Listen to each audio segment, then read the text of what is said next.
Bienvenue à tous. Que vous soyez jeune ou moins jeune, physicien nucléaire ou conducteur de bus, sans jugement bien sûr, vous êtes ici pour en savoir plus, en apprendre davantage sur le monde qui vous entoure.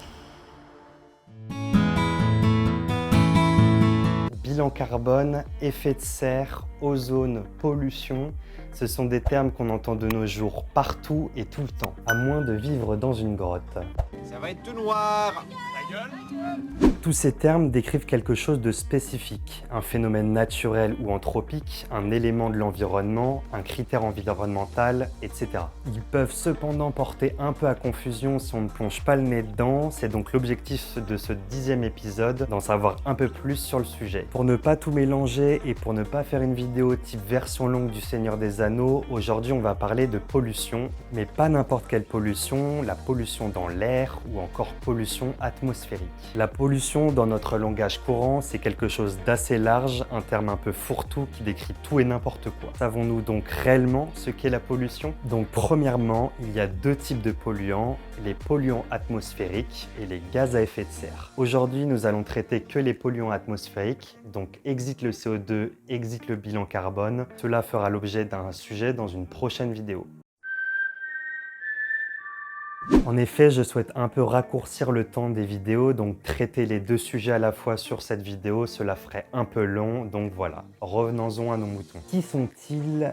D'où ils viennent et qu'est-ce qu'ils font? Les polluants dits atmosphériques sont dans un premier temps soit d'origine naturelle, soit liés à l'activité de l'homme. Les polluants naturels peuvent provenir d'origines variées, comme les volcans qui rejettent dans l'atmosphère des gaz et des particules, la foudre qui rejette des oxydes d'ozone et de l'ozone, ou bien encore l'érosion qui rejette des poussières et des particules, ou encore les plantes avec le pollen. D'un point de vue anthropique, les origines sont dans tous les secteurs, l'industrie, le transport, l'agriculture, les habitations et les résidences, etc.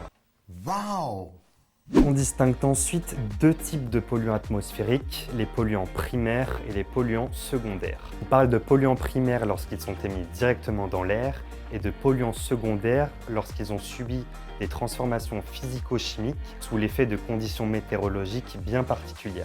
Dans les polluants primaires, on a donc le monoxyde d'azote et le dioxyde d'azote, autrement appelés NOx, qui sont émis des voitures, des gazinières, des chauffe-eau, du chauffage au bois ou encore de la fumée de tabac. Le dioxyde de soufre, aussi émis par nos activités humaines liées aux combustibles fossiles, donc les voitures, le chauffage ou encore les grandes chaufferies des villes. Le monoxyde de carbone, CO, est un gaz inodore, incolore mais toxique. Il est principalement émis par des chaudières ou des poêles mal réglés et par nos voitures. On parle aussi de particules ou de poussière. On distingue d'abord les PM10. Elles ont une taille inférieure à 0,001 mm, soit 10 micromètres, c'est à peu près inférieur à 5 fois la taille d'un cheveu. Ou encore les PM2,5 et PM1 qui ont une taille inférieure à 2,5 et 1 micromètre. Les particules les plus grosses sont souvent de la poussière ou du pollen, mais peuvent être facilement évacuées de l'atmosphère sous l'effet de la sédimentation ou des précipitations. Les particules les plus fines apparaissent lors de la combustion des carburants dans nos voitures ou bien encore des combustibles dans les chauffages au bois ou lors de la combustion de nos déchets verts. Elles sont plus redoutables et peuvent circuler dans l'air plusieurs jours à plusieurs semaines. Viennent ensuite les métaux lourds avec le cadmium, le nickel, l'arsenic et le plomb,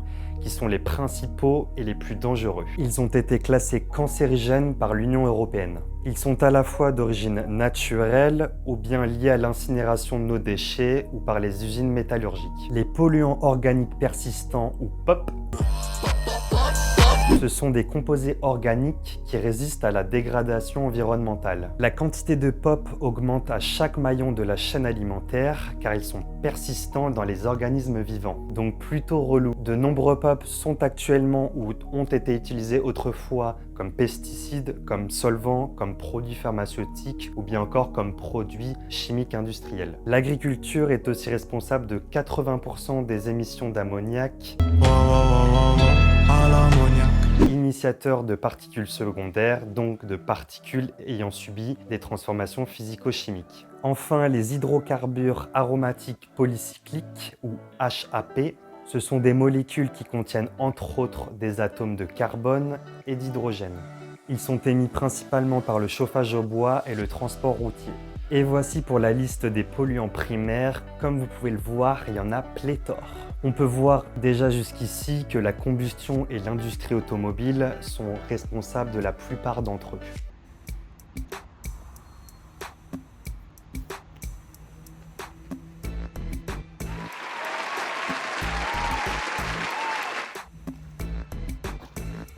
Salut Billy, par ici la dégustation.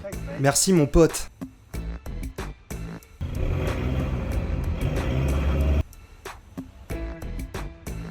Le premier.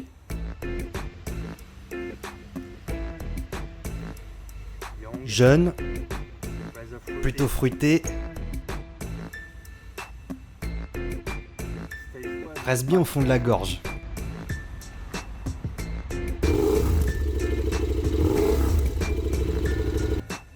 Le deuxième.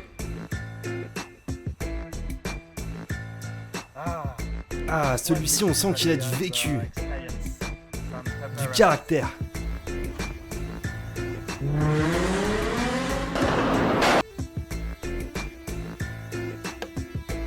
Et le dernier. Dégueulasse. Mais qui a fait cette merde, putain?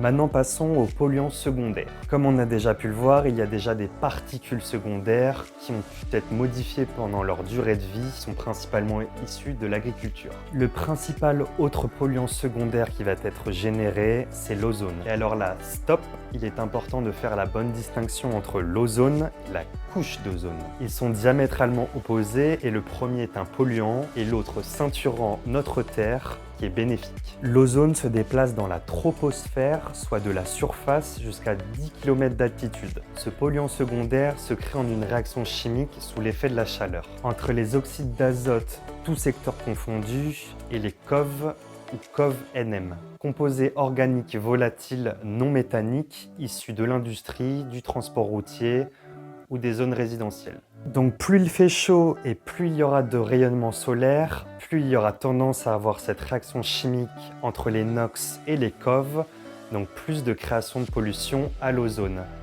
Coucou le dérèglement climatique.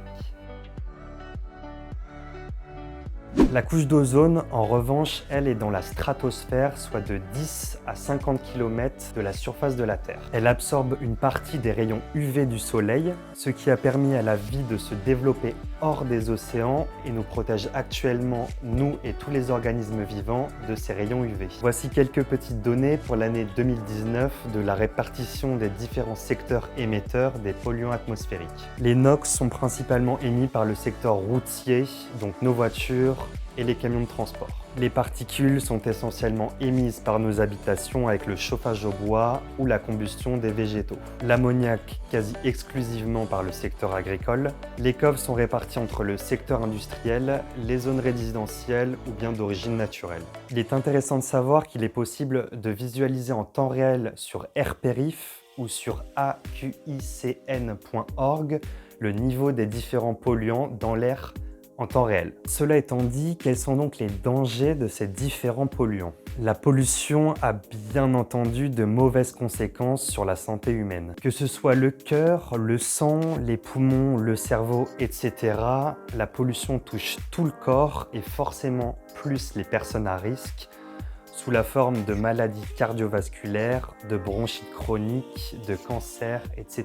Des études ont aussi montré que les pollutions anthropiques pouvaient aussi jouer un rôle dans l'aggravation des rhinites allergiques chez l'enfant. En France, la pollution de l'air en extérieur correspond à peu près à 48 000 décès prématurés par an, ce qui correspond à 9% de la mortalité en France. Ça fait beaucoup là, non? Cela a un impact plus important lors d'épisodes chroniques de pollution que sur des pics de pollution, mais qui ne sont pas à négliger tout de même. On parle d'ailleurs d'épisodes de pollution lorsqu'il y a une quantité trop élevée d'un ou plusieurs polluants dans l'air. Cela peut être dû aux conditions météorologiques, à l'apport massif d'une pollution sous l'effet du vent, ou encore à l'augmentation saisonnière de l'émission des polluants en lien avec certaines activités agricoles ou au chauffage domestique. On établit 2 seuils de gravité suivant l'épisode de pollution, un premier dit d'information et un deuxième d'alerte. Dans les 2 cas, des prérogatives préfectorales sont établies. Au-delà de notre santé, la pollution a aussi un effet néfaste sur l'environnement. Elle agit sur les structures des bâtiments en les salissant ou en les dégradant, les corrodant. Bizarre. Dégueulasse. Sur le rendement en agriculture, l'ozone peut engendrer une diminution de 5 à 20%, mais aussi sur les écosystèmes dû à l'acidification et à l'eutrophisation, c'est-à-dire le regroupement de polluants dans un milieu. Lors d'épisodes pluvieux, le lessivage des polluants va contaminer les sols et les eaux et perturber l'équilibre chimique des végétaux. En quantité trop élevée, ils peuvent aussi conduire à une modification de la répartition des espèces et à une dégradation de la biodiversité. Mais alors, que faire contre la pollution ? Quand on l'attaque, l'Empire contre-attaque. C'est simple, tout le monde a son rôle dans l'émission de la pollution. Consommer moins, favoriser la marche, le vélo, les rollers, le skate, ce que vous voulez, plutôt que le scooter, la voiture ou l'avion. Jardiner naturellement sans utiliser de pesticides, ne pas brûler ses déchets verts et plutôt les utiliser comme compost. Et bien sûr, les gros industriels jouent un rôle majeur dans l'émission de la pollution. C'est pourquoi, depuis 1990 en France, une taxe est instaurée pour contrôler la pollution des industriels. Donc plus ils polluent, plus ils payent. Mais est-ce qu'ils payent assez ? Aussi, depuis 2004, les 110 plus gros émetteurs de COV doivent mettre en place des mesures d'urgence en cas de pic de pollution. Cela peut donc aller jusqu'à la fermeture et à l'arrêt des activités. L'État français a aussi instauré au fil des années plusieurs plans et programmes pour contrôler et réguler la qualité de l'air. On retrouve le Programme national de réduction des émissions de polluants, le Plan national santé-environnement, le Plan de protection de l'atmosphère ou encore le Plan d'urgence pour la qualité de l'air. Alors, est-ce bien suffisant tout ça ? Non. C'est jamais suffisant, mais il y aura toujours de la pollution dans nos civilisations actuelles. Mais ces normes ont le mérite de faire réduire l'impact de ces polluants au fil des années. Ce graphique montre bien que la plupart des polluants sont en baisse depuis 2000. Il y a donc du progrès à faire, mais on est sur la bonne voie. Nice. Voilà pour aujourd'hui, j'espère que ça vous a plu. N'hésitez pas à réagir en commentaire de la vidéo si vous avez des questions ou des remarques. Petit pouce bleu, activation de la cloche et abonnement. Je vous dis à bientôt les amis.